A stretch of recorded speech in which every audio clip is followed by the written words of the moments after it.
After this particular episode of Sisters of Defiance, the last offering with Joe and Jenna focuses on trauma. Hello and welcome to Sisters of Defiance, nourished by Ancient and Brave, hosted by me, Anita Rani. This is a podcast where we champion and platform extraordinary women with incredible stories to tell. None more so than today's guest. She has become a global feminist icon. Her name, Gisèle Pelicot. I cannot explain to you what an honour it was to have Gisèle come to the studio to speak to me. And we have a really frank conversation that will stay with me for the rest of my life. We talk about how she was able to face the 51 men, including her ex-husband, in court, how she feels about her ex-husband, how she feels about men, how she's able to trust, her relationship with her daughter, the fact that she's found love again, what female friendship means to her, how she felt about all those women who stood outside court to support her every single day. And like a true sister of defiance, she loves music. And yes, she has something quite beautiful to add to our playlist. Before we begin, though, I do need to give a trigger warning. This episode contains detailed discussions of rape and sexual violence, which of course is distressing, so please take care whilst listening or watching. And if you or someone you know needs support, you'll find helpful resources in the show notes. Also, last point from me, for those of you watching this episode, today's episode is primarily an audio experience, so you can listen to our entire conversation on Apple, Spotify or Amazon, but we'll only be sharing selected moments on video. But trust me, you really want to sit down and listen to it in its entirety. So wherever you are, take in this episode and take from it whatever you will. There is so much that's said. This is me in conversation with Gisèle Pelicot on Sisters of Defiance. Gisèle, welcome to Sisters of Defiance. It is my absolute honour to have you here, and I want to say thank you for making the time to come to speak to me today, all the way in East London. What was the experience like? I'm thinking about when you talk about having to sit, because you had to go into court and sit in front of the 51 men who had raped you, and you had to sit in court in front of them. I'm thinking of how much courage it took. Where did the strength come from to be able to do that, to be able to sit and face them, including your ex-husband? It's true it wasn't easy, and it was really tough. I got up very early in the morning to go to court, and they were days that lasted 8 or 9 hours, so I came out completely exhausted in the evening. But that crowd really helped me, and I was supported. My children were there at the beginning of the trial, my friends as well, and that gave me a lot of strength to be able to hold on. I particularly liked the part where you talk about how the defendant's solicitors made accusations of you, but you have not named them in the book. No, I didn't name them, but I think when reading the book, I'm sure they rushed to read it to see if I had named them, but I was delicate enough not to. But I think they'll recognize themselves. I think all of them will recognize themselves. From reading your book, I got a sense that you have a very strong sense of your own instinct. And I'm thinking about the time when you realized that you needed to change lawyers. You had a female lawyer at first who was doing lots of press and publicity, and you saw her on television, and something in you decided, which I think when you're going through such a huge, such an unprecedented situation, to make a decision that you knew that you were being represented by the wrong person, I think also shows something about your confidence in your own conviction. It's true. I trust my instinct, and I knew from the start it wasn't going to work with her because she was wanting to be in the high limelight, and that's absolutely not what I was looking for.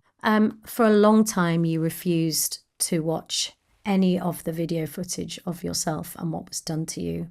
But then before the case began, you had to, because it was going to come up in court. How did that impact you? That was a really very, very difficult moment to look at them, but I didn't have a choice because I decided to give up on anonymity and I had to see them before they were shown in the court. Of course, you see a woman who's totally sedated, who has no soul, isn't conscious, so she's like a rag doll. But at the same time, not to have any memory of this, that woman wasn't me. I didn't really identify with that woman. I'm here in front of you today. I'm talking. I'm alive. That woman had no longer any soul or any life. It wasn't me. There was a piece that really struck me in the book where you even watching it, you recognise that you yourself was snoring, but that's something that we associate with men. And that struck a chord with you. That made you feel a certain way. Yes, and that really did mark me because in the court I didn't watch the videos, but I heard the snoring, and that really did upset me because I was almost ashamed of hearing myself snoring when these men were actually raping me, and that's what's totally surrealistic in this story. But so those videos really showed the truth, and so it was a way of making sure that these men were condemned. What did you think of them when you were sitting in court and they were sitting in front of you? They were very ordinary men from 22 to 70, all kinds of social and professional, your brother, your neighbor, Mr. Everybody, apart from the fact that they came and raped a sedated woman. So they weren't Mr. Everybody, but when you saw them in the street, you could have just come across them without any issue. How should we as a society respond to sexual violence? Well, I believe that since the trial, there's been a collective consciousness raising as far as the behavior of these men. And I think men have looked at things differently. I come across lots of men and they say to me, thank you, madam, because I've changed the way I look at women, where I look at young girls. And I think some of them were really shocked by what they heard or saw. But for us women, we know that it is, I guess, the statistics show us that it's more likely to be someone that you know that this sexual violence will come from.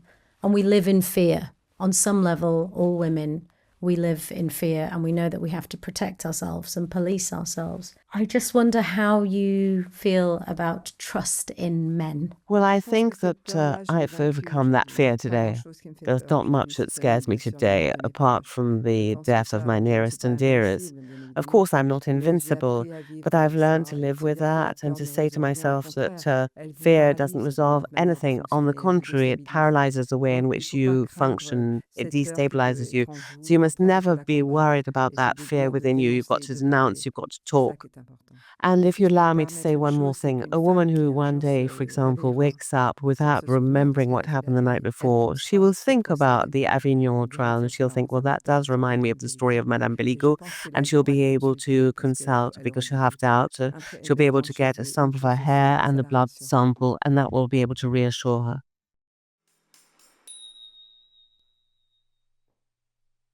I am so happy to tell you that Sisters of Defiance has partnered with Ancient and Brave. Not just partnered with, nourished by them. They're a female-founded, mission-driven wellness brand that creates collagen, supplements and blends for your whole body health. And I don't know about you, but the older I'm getting, the more important it is for me to have energy. So my non-negotiable daily rituals for a while have been taking their magnesium, ashwagandha and collagen, because just like me, Ancient and Brave believe in helping build strong, brave women. On top of all of that, they're a B Corp and proud members of 1% for the Planet, which means 1% of their profits go towards environmental causes. And because here at Sisters of Defiance, we like to keep you informed, at the end of the podcast, you'll be able to hear the last offering where I talk to Joe and Jenna, who have been with Ancient and Brave from the very beginning. Experts who really know their stuff. So you lucky lot, to get 20% off your first 3 orders, a free ritual scoop and an additional £5 off your first order, all you need to do is type in our code SISTERS at the checkout. So head to ancientandbrave.earth/planet.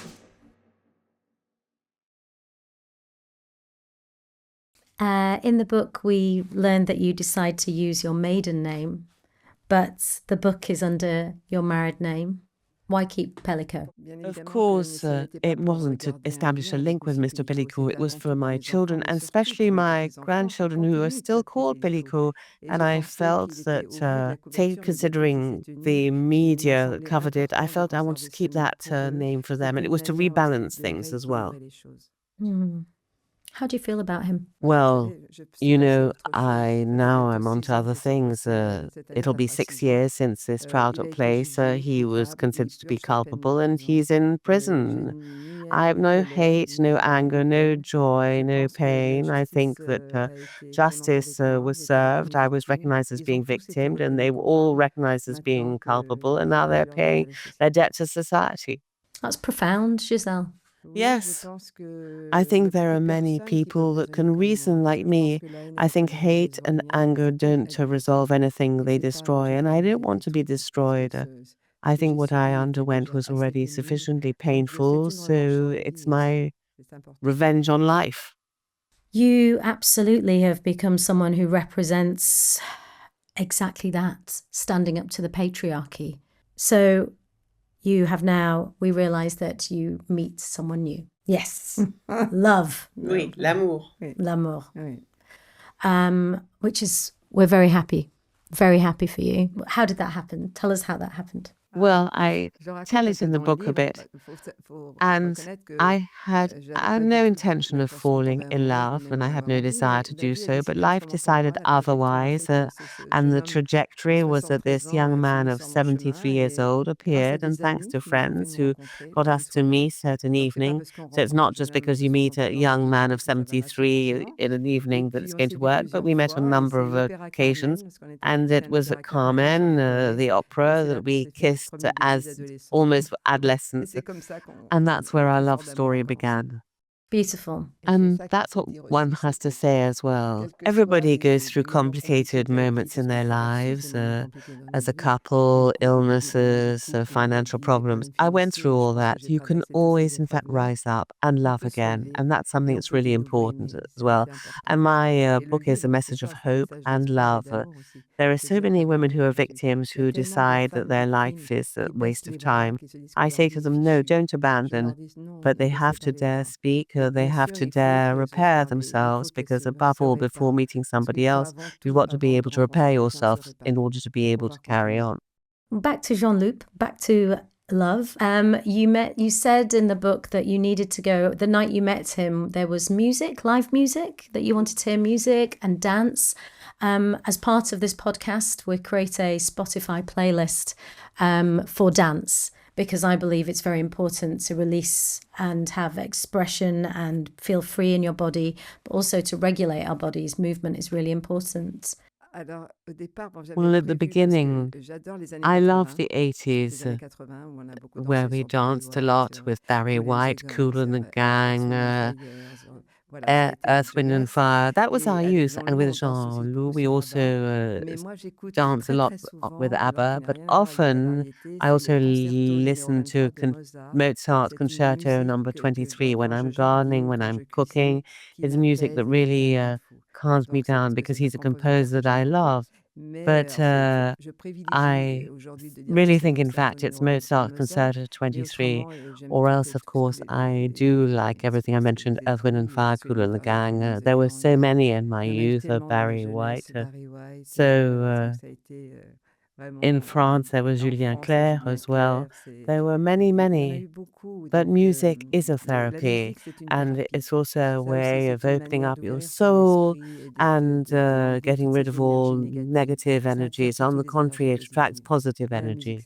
So which one song can I ask you to put on our playlist? Concerto Number 23, Mozart. And if you listen to it, you'll be able to understand. What does female friendship mean to you, Gisèle? It's the way in which we can listen to one another, talk about our lives, our youth. I have friends who are younger than I am, and I'm talking about a friend who's called Pascal in the book, and we've always been friends, even though for 20 years we didn't speak to each other, but we got to meet each other straight away, and there's a kind of sorority. We're together, and when you are with other women, you can be very different in comparison to evenings when you go with your partner. It's a way of rebuilding the world.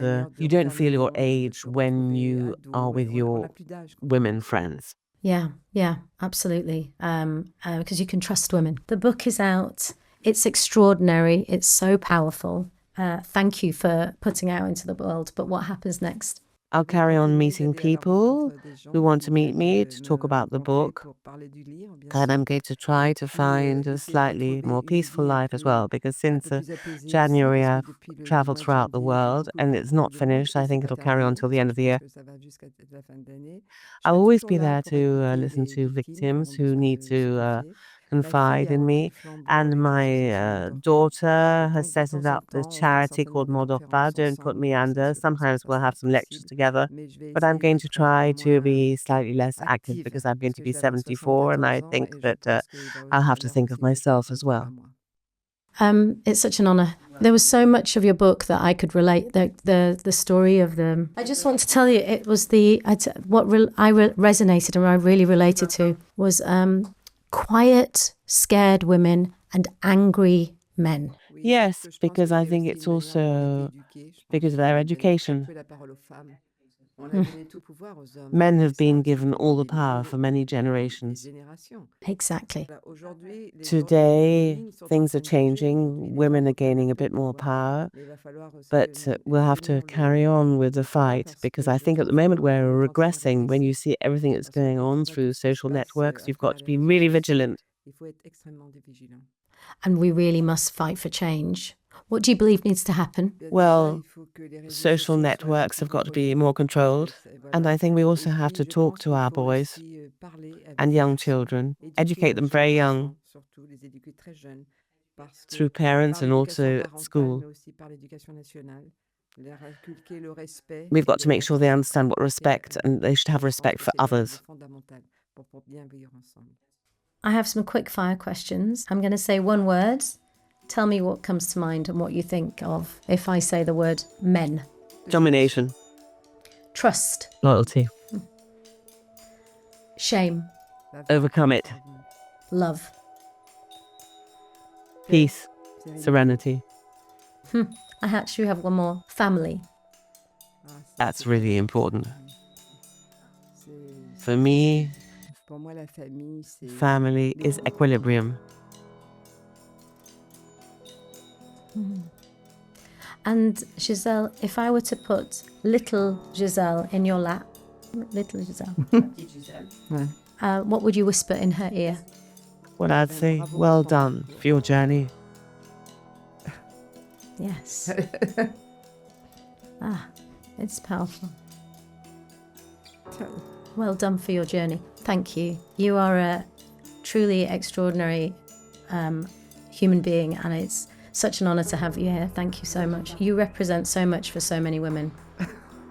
Yeah. Oh, merci. Merci. I'm going to come and give you a hug. I'm coming over.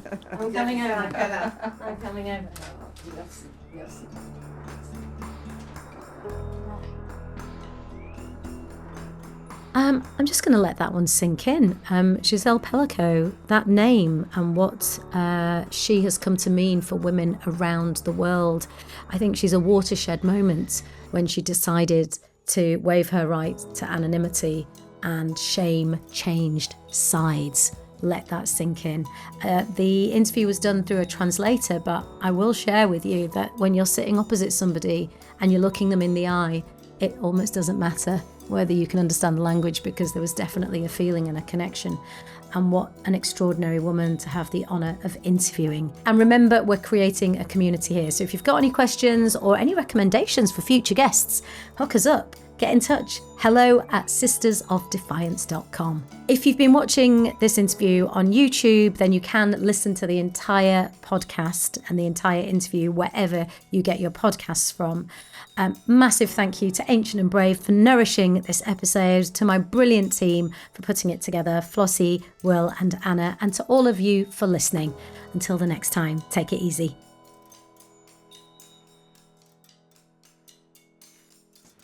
Joe Jenner, welcome. Okay, this is really important. I'm excited to talk to both of you because at the end of every single Sisters of Defiance episode, we have the last offering. That's the two of you. You're like my gift to the listeners or the viewers, depending on how they're consuming the pod. Just explain to everyone your full names and who you are and why you're so important. Hi, I'm Dr. Jenna Machoki and I am Director of Science and Innovation at Ancient and Brave. And I'm Jo Woodhurst. I'm a nutritionist. I am the Director of Nutrition and Education at Ancient and Brave. Okay, let's start with trauma. Yes, there are many different routes to support you through a journey where you may have experienced trauma, but sometimes that holistic picture is really important. So the fundamentals, like Jo mentioned, of your nutrition, movement practices, as well as perhaps seeking like really specialized professional help to support you on your particular journey. And we know from the scientific research that trauma is generally when the body's kind of exceeded its capacity. So that can look very different for different people. And we know that these we call them adverse events, can actually often have a lasting imprint on your nervous system because it's designed to keep you safe. So when you're experiencing a traumatic event, it puts everything else aside and its main focus is safety. So you're not going to probably feel at your most creative or, be going out and feeling joy because you're really focused on safety. And if that is very intense, then that can be quite hard to let your guard down. And we experience it mentally and we think of this as something that we think about in our heads. But if you think about it through the lens of keeping you safe, it's like the body's preparing for danger. So changes to your blood pressure, your muscle tension, your fascia, even your digestion, those are all the body, its way of preparing for the unknown, what might come next. Do you have to run to safety? But if that danger is not something that you can quickly escape from, then your body's always running that script in the background. And that can really affect how you experience life day to day. What can we do to lower that always on mode? Because that doesn't sound healthy, right? What does that do to the body? Well, it's just not sustainable, right? That's something that the body can do and it will do when it needs to survive. And it's very good at it. It's what we're built to do, is to survive most things. But it's not sustainable over time. It's heavy on resource, heavy on energy, heavy on nutrients, and takes a toll across the body in terms of things like inflammation, the antioxidant response that we have. So we need to be able to resource the body through that part of it, to be able to give the body what it needs to replenish, but also to kind of relearn as well. The body needs to relearn little safety messages across the day. So whether that's just a 5-minute deep breath to tell the body to stand down, or whether it's something a little bit more, longer winded, like a better sleep hygiene routine, all of these things will compound that message to the body. It's actually okay now. We can stand down. I think it is the little things. Often we're looking for a big fix or a big button to push or a lever, but it's the really small things. And even things like getting your shoes off and putting your feet on the ground. And they have lots of mechanoreceptors that are sort of telling your body where you are in space and time, and that feeling of being grounded. And then you really thinking from your feet up and scanning through your body, and then thinking, oh, I didn't realize I was tensing my left hip up, or, I'm really crushing my chest down, and then just going, oh, and having that moment of awareness and be like, oh, can I expand and take a really full deep breath? Can I sort of slide my shoulder blades down my back? And that, physically is giving a signal up to the brain that you're in a safe place, you're calm, you know where you are,